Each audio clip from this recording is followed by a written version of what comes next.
England সময় রাত খুব সম্ভবত 12টা হবে, ভারতে সেই সময় খুব সকাল। আমি জানি মাননীয় প্রধানমন্ত্রী নামাজ শেষ করে ওই সময়টাতে জেগে থাকেন। আমি নিজেকে আর সামলাতে পারছিলাম না, আমি ফোন করেছি। আমি কি যে বলেছি ওই দিন আমি আসলে জানি না। আমার ধারণা আমার কান্নার কারণে উনি ঠিক মতো কথা শুনতেও পান নাই। উনি আমাকে থামালেন,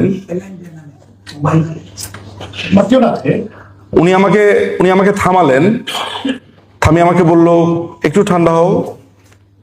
আমি আপাকে বললাম, আমি জানি না আমি ঔদ্ধত্য দেখিয়েছি আসলে। আমার কাছে এখন মনে হচ্ছে যে আমি একটা পাহাড়ের কাছে গিয়ে তেলাপোকার মতো, আমি তো আসলে তেলাপোকাই তার কাছে, কিন্তু আমি এমন কথা বলেছি তাকে। আমি বলেছি, আপা এই আমেরিকার সাথে কি সবকিছু ঠিক করে ফেলা যায় না? এদেরকে মানে আমার তখন মনে হচ্ছিল যে কোনো মূল্যে যে কোনো ভাবে ক্ষমতায় যাওয়া দরকার, প্রতিশোধ নিতে হবে।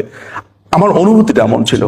আপনারা জানেন যে এই মহীরুহ, এই পাহাড় সেদিন কি উত্তর দিয়েছিলেন?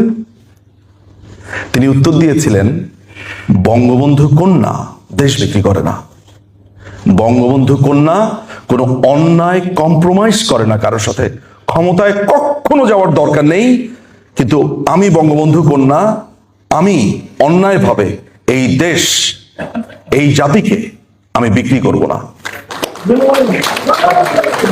আপনাদের যদি মনে হয় যে আমি বলার জন্য শুধু বলেছি, তাহলে সেটা ভাবতে পারেন, কিন্তু এই হচ্ছে বঙ্গবন্ধু কন্যা।